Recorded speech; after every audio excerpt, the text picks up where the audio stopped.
이렇게 판결문이 없어도 바로 압류를 할 수 있다는 거예요? 네, 개인회생을 했다가 오히려 이렇게 역으로 압류를 빠르게 당하는 일들이 종종 생겨요.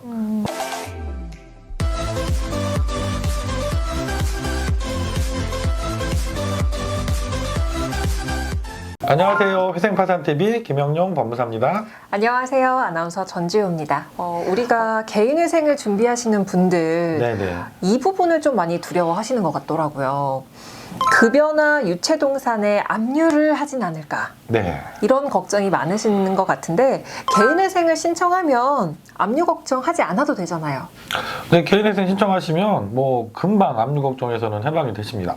개인회생 정말 좋은 제도 있잖아요. 금지명령이라는 제도가 있고, 이미 또 압류가 들어와 있더라도 중지명령이라는 제도가 있어서 압류가 더 이상 집행되는 걸 막을 수가 있어요. 채권자가 채무자의 재산을 압류하기 위해서는 사실 어떤 절차를 거쳐야 하잖아요. 네, 절차가 좀 많이 필요해요. 네. 일반적으로 저희가 이제 채권자 쪽에서 뭐 법조치를 진행할 때는 소송에서 판결문을 받아야 되는데 거기에 앞서서 가압류라는 걸 먼저 하게 돼요. 내가 집행할 재산이 채무자가 갖고 있다. 예를 들어서 뭐 직장 다니시는 분 급여가 있겠죠, 당연히. 아니면 부동산이 있다던가 자동차가 있다던가 이런 재산이 있다고 하면 그 재산을 숨기지 못하게 묶어놓는 조치죠. 보전 처분이라고 하는데 일반적으로 가압류라는 조치를 하게 됩니다. 그 다음에 법원에 지급명령이나 소송을 제기해서 판결을 받는 절차를 거치게 되죠. 판결문까지 얻어야 그 다음에 압류를 할 수가 있거든요. 그래서 이 기간이 상당히 좀 소요가 돼요. 그런데 오늘 법무사님이 영상을 준비하시면서 네. 제목을 개인회생 했다가 바로 압류될 수 있는 경우라고 정하셨어요. 네. 압류를 하기 위해서는 판결문이 있어야 된다라고 말씀을 하셨는데 네. 이렇게 판결문이 없어도 바로 압류를 할 수 있다는 거예요? 네, 개인회생을 했다가 오히려 이렇게 역으로 압류를 빠르게 당하는 일들이 종종 생겨요. 법률 규정에 명확하게 또 규정이 있습니다. 저희 채무자회생법 603조의 규정이 있거든요. 어떤 걸 가지고 채권자가 압류를 바로 들어올 수 있냐면 개인회생이 잘 진행되고 있을 때는 이런 일이 생기지 않아요. 근데 개인회생을 진행하시다가 절차 폐지 결정을 받은 경우, 이때는 채권자가 바로 압류가 들어올 수 있어요. 소송 절차를 거치는 게 없이. 왜냐하면 우리 법률에서 개인회생 채권자 표라는 게 있는데 개인회생 절차가 폐지가 되면 확정 판결과 동일한 효력이 있다라는 규정을 두고 있어요.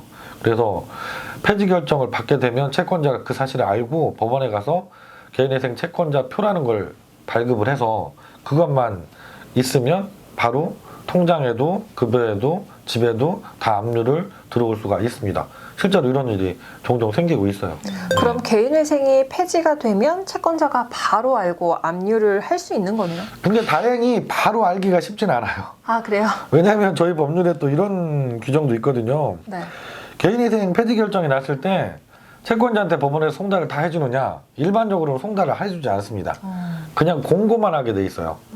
근데 채권자들이 계속해서 이분이 인가결정까지 받았는데 돈을 잘 내나 못 내나 이걸 확인하지는 못할 수 있잖아요. 그러다 보니까 폐지 결정이 나도 바로 확인 못하고 뭐 두세 달 후에 확인할 수도 있고 이렇게 되는 거죠. 물론 예외적으로 뭐 특정 법원 재판부에 따라서는 송달을 해주는 것도 간혹 있습니다. 이럴 때는 채권자가 법원에서 폐지 결정해서 서류가 오니까 바로 알고 법원 달려가서 채권자표 받아서 압류 조치를 할 수도 있죠. 그래서 예외적으로는 송달이 갈 수도 있으니까 좀 빠르게 압류 조치가 들어오는 경우가 있을 수는 있어요. 하지만 대부분은 공고만 하고 송달을 하지 않아서 채권자가 바로 알기는 쉽진 않다. 그렇게 아시면 될 것 같아요. 개인회생이 폐지가 되었다면 압류를 피하기 위해서 네. 어떻게 해야 될 것 같은데? 폐지가 당하면 참 이게 처음에 신청하실 때보다 훨씬 더 힘들어 하시는 것 같아요. 왜냐하면 대부분이 돈을 내다가 그걸 내는 게 힘들어서 폐지 결정을 받고 연락이 오시니까 다시 개인회생을 신청하시는 게 쉽지가 않죠. 하지만 말씀드린 것처럼 이 기간이 늘어나면 채권자가 정말 압류가 다 들어올 수도 있기 때문에 가능하면 빠르게 개인회생을 다시 신청하시거나 아니면 밀린 변제금 한 번에 내실 수 있는 사정이라고 하면 즉시 항고를 14일 안에 꼭 제기하셔서 해결하시거나 이렇게 하시면 좋죠. 그리고 내가 직장을 잃었거나 건강이 너무 안 좋아져서 소득활동을 하는 게 어려워졌다. 그래서 개인회생 변제금을 납부하는 게 불가능한 상황이다.